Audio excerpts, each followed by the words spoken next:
I'm Scott Gresham-Lancaster, And I am Andrew Blanton.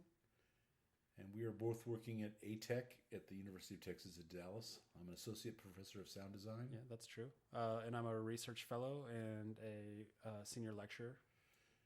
And we both are collaborating at the Art Science Lab, which was something that was put together under the auspices of Roger Molina and the Leonardo Initiative, it was initially called.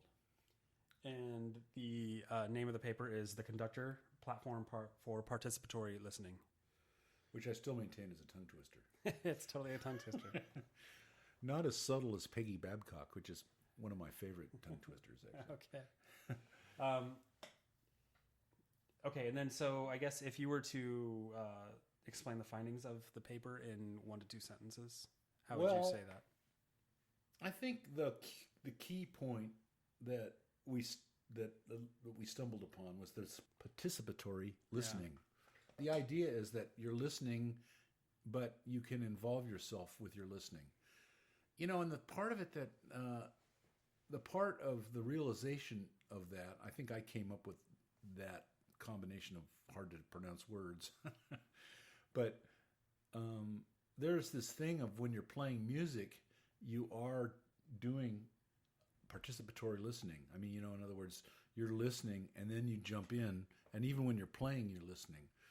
And so that's really what I think the most interesting crux of this thing, that whoever's listening to this has no idea what we're talking about. So we should probably describe what we're talking about. Yeah. Which is, go ahead. Okay, so I guess the platform that we constructed initially was I was interested in spatialization, real-time spatialization for sound. And so I created I basically, like, you know, in computer science, we sort of put together multiple libraries to create new things, right? So I started off with this library called the ICST Ambisonics library, which will place sound within speaker arrays in 365 degrees. Oh, wait, is that 360 degrees? 360, yeah. Yeah, 365 degrees. It's surprisingly close to the number of days in a year. Yeah, funny. That always trips me up. Okay, so let me start back over again. It's not a perfect universe. I'm just going to snap to make Okay. a point. Okay. Okay, so I was interested in this idea of participatory listening, and I was interested in the idea of actually sound diffusion. So how do we place sound in a space? And so I built, using the ICST Ambisonics library, a system where the iPad can be moved and place sound, much as like a remote control or something for the sound. So we can place sound within 360 degree space in arrays of speakers. But I think an important point is the name that took a while to come up with. I think you came up with the name eventually, was the conductor, because the action of gesturing and making something happen is like fundamental to what the conductor does with an orchestra. And so the interesting part of this thing is that there is some real tight correlation between your gestures and the resulting sound. And it's not unlike the experience that a conductor has of conducting an orchestra and having expectations, and having those expectations met by whatever's producing the sound. In the case of a normal classical music conductor, it would be that the orchestra would respond to your gestures, and in this case, when you have an iPad or iPhone in your hand and you move, the sound moves when you move your hand. And so that's why that's like kind of the completely appropriate name for this thing. And interestingly, it also you can place sound within that space. So I can take, you know, it's right now currently programmed for 4 independent sounds that are sort of pre-recorded, and we can move those around within the space.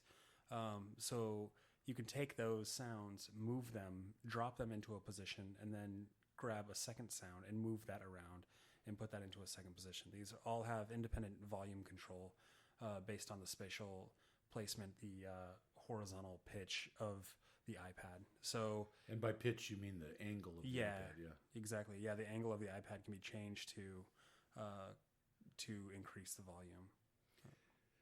And so the experience is very participatory. And you don't need, but you don't know what to expect out of the speakers in a way. So in that way, it's a little bit different than a conductor who's looking at a score, and if he or she is well musically trained, they have expectations about the sounds that are going to happen.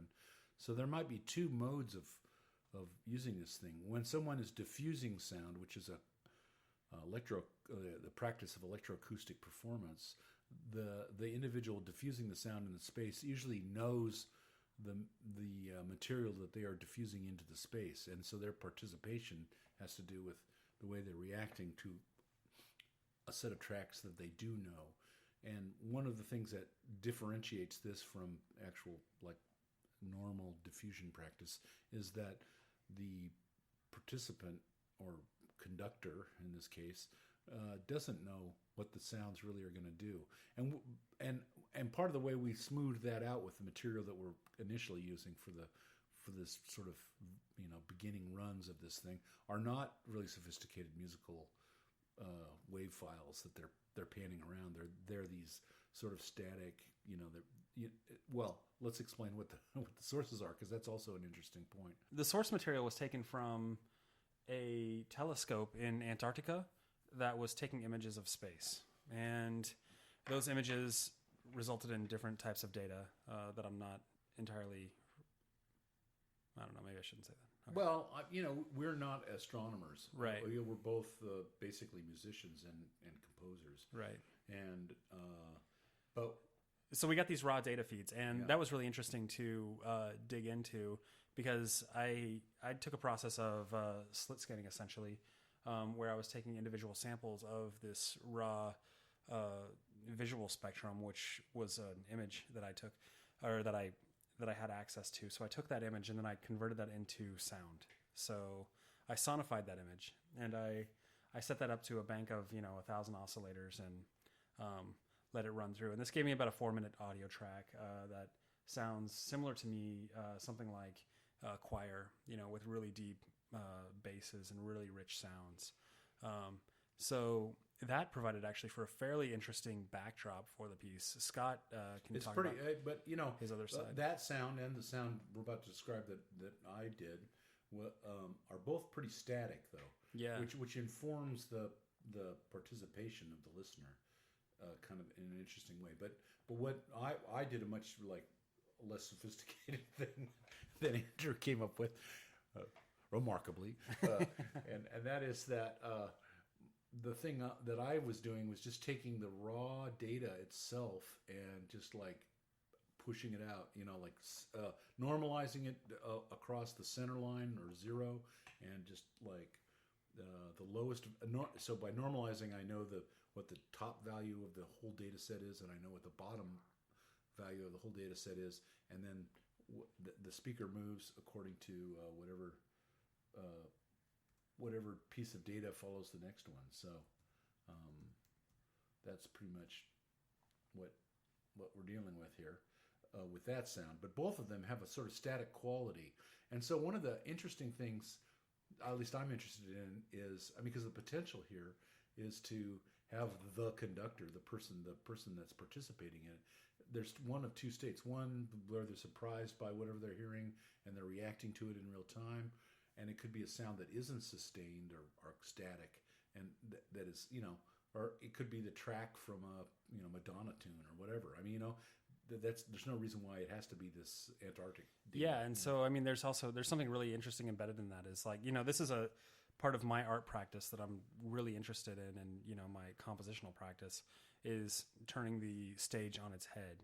How do we make the listener then the producer of the music? Yeah. And breaking down that sort of paradigm. And just to countermand that is that, is that worth it? I said that there were two states which I did. The other state is someone who knows the material, and that flips it more towards the actual diffusers, who know Poem Electronique and have 32 speakers in a cathedral in France, and they're panning things around, and they know what to expect. They have a score in front of them. That's one way that this could be used by multiple players. But there's this other thing that's kind of interesting also, which is improvisatory, where you're not in control. And it kind of reminds me, I've been in this group called The Hub, which is an interactive computer music network group. that doesn't actually have instruments. We've always played data in the network, and the experience of playing that music. This isn't the only music that I've played, but it's a type of music that I've played a lot of, and it has that quality of not being able to expect what's next. I mean, I have a position, one of 6 in the group, but I don't know when my instrument's going to play. It's not like I'm physically creating it. And the conductor has that quality too. It's like if you're playing back a sound file, or if there's a synthesis engine that's pushing through, the person like moving the sound around doesn't necessarily know what to expect next unless that's been planned. And so those are the 2 states I can foresee if this becomes a common practice or is used by more than just us. It's an interesting sort of 2 states that it presents. Yeah, and for me, it really also was this idea. I think a lot about virtuosity, and the virtuoso, and what does that mean, and how do we flip that role of the audience becoming the performer, and what are the implications of that artistically? That has a lot of weight, and it's sort of an interesting question. So this platform, ultimately can turn into an exploration of that too, which is another component of the work. Yeah, well, I think Cage opened up the ability for us to accept whatever happens as part of the musical experience. And so it's definitely it's definitely a post-Cagean aesthetic that allows for it to feel all right to do that, and it might be kind of fun to mix a Madonna track with this thing, I mean, or he had the Variations 12, which was like 12 radios that, Yeah. And my favorite story, Cage did it at Hertz Hall at UC Berkeley, which was, and no one knew, but they found out, it was actually built almost like a ferrite cage, so all the radio frequencies were blocked, and so there were 12 radios on stage, and they turned them, and it was just all static. Yeah, there's funny. Just nothing, but Cage's reaction was beautiful. right. So anyway, that's an aside, but I think it's important to mention Cage in the context of the first style of the performance, where the performer doesn't know what to expect, but they're participating as they listen. It forces the user into a state of reacting to sound for its own sake, and so stumbling on that phrase, participatory listening, which I'm getting much better at pronouncing, by the way. Participatory listening is really brings even the most novice user to the state that is really part of being a really great improviser almost immediately. And this is one of the greatest strengths of this project, in my opinion, that you can hand it to anybody, which is sort of was your aesthetic intent, but more importantly, it achieves that goal in a very fluid and non, you don't have to read 3 pages of whatever. You just like you're there and it's what's happening, and that's really the simplicity of it is the real beauty of the interface, in my opinion. Yeah. So maybe we should talk about the historical context of it. Yeah, sure. Because I guess I wanted to talk about this sort of idea of in the cathedrals and how space was used. Space is the place? No. That's much later. But yeah. But when we talk about cathedrals, and like this sort of this earlier work of like they're shaped like a big cross, so you can have different parts of the orchestra within each part of that cross, and how those if you have a conductor in the middle of that, the echoes will all get to the audience who's also in the center of that cross at different times. And I wrote the first part of this section, so when I used the word antiphonal, I looked back at the root of antiphonal, and was surprised to find the root didn't mean what I thought it meant. In other words, antiphonal has to do with the liturgy and call and response, right? Which in some way encapsulates the experience of the participating listener, because they hear something and they react to, so it is a call and response. I mean, the call isn't necessarily, the mass or, the text of the Bible or something, but the call is the thing they're hearing, and they react to it. So that antiphony was something that was used by the person leading the mass and expecting a response, and it became formalized as antiphonal music. But it grew out of this sort of participation that was part of the ritual of the Mass, the Catholic Mass. Speaking specifically about antiphonal music in Gabriele and Schütz from the 16th century practice at St. Mark's in Venice, among other places. But this antiphony is really the cultural core, at least in terms of Western classical music, of spatialized music. And it was, manifest in the building of organ pipes in big churches that had a rank of organ pipes at the back of the hall, and another set at the front of the hall, and they would mimic this call and response thing that had grown out of the practice of the religion. And there are there are analogies. Sorry, allegory is the wrong word, but analogies in many religions. I mean, in the Hindu Vedic traditions and in Islam. Well, and so it's interesting too to fast forward today to how we use real-time diffusion in this process of sound diffusion, right? And how that's evolved from essentially we have typically that's performed with a mixer live on stage, right, and an array of speakers. So I wanted to take that one step further to where the audience could mix in real time, have a fully tactile device like the iPads in the hands act to move the sound around, place the sound in real time.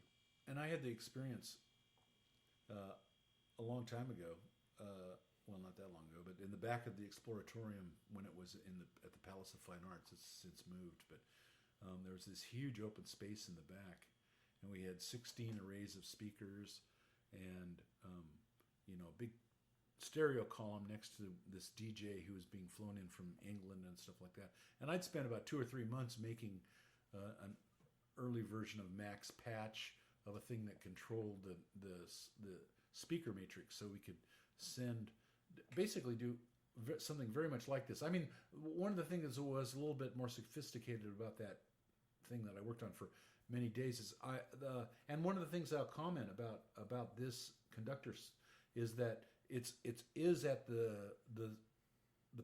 it's at the circumference of the surround. In other words, there's no way to pull it into the space, which is probably a refinement that if we keep working on this project, that's an interesting refinement.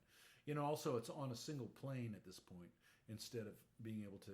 You're using the pitch of the iPad or iPhone to control the volume, when eventually that should probably also point up into speakers that are above and that kind of thing.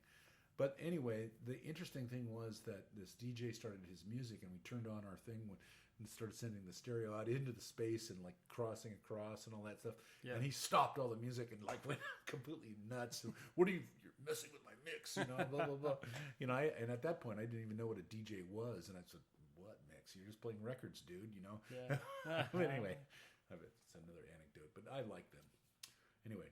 Okay. So, what about the conclusions from this work? Well, we've touched on many of them, but I think the ones that we left in the paper have to do with these ideas of the performative listening and participating in the listening experience.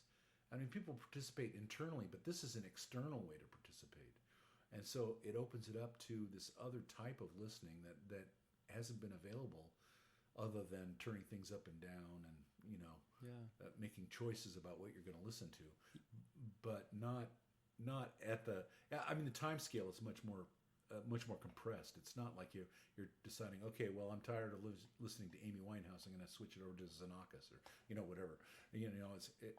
It's not like that. It's like, oh, at this moment, I don't want that sound to be over to the left. I want it to be over to the right, and it happens just like right then. Yeah. So.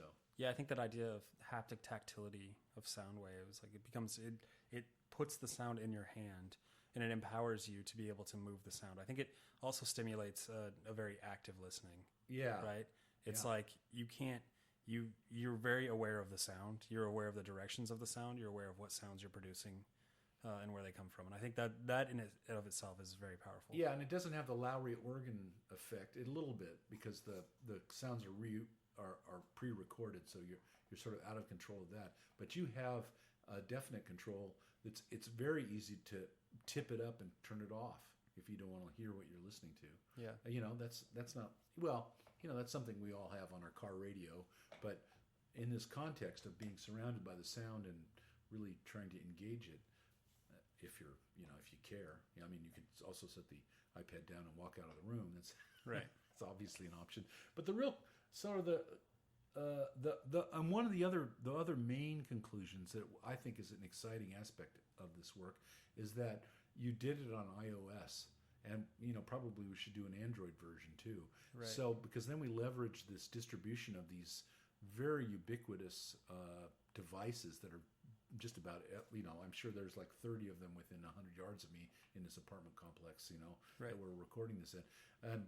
And so every one of those people with the right little app could be participating in something kind of new that they would get right away. And that's really strong. So that's a big component of my work in general, right? Yeah. It's like the ubiquity of mobile devices and how do we engage with those. And I mean, the interesting thing about those mobile devices is that they're really a bucket of sensors, right? Yeah. So how do we tap into those sensors? What are new ways that we can think about blending those sensors together to create new and novel experiences? Are those experiences worth exploring? I think in some cases they are, some cases they aren't. But oh, there goes the phone. And with that, yeah, and there goes a cell phone. and there we'll bid you adieu and hope that you have a wonderful evening.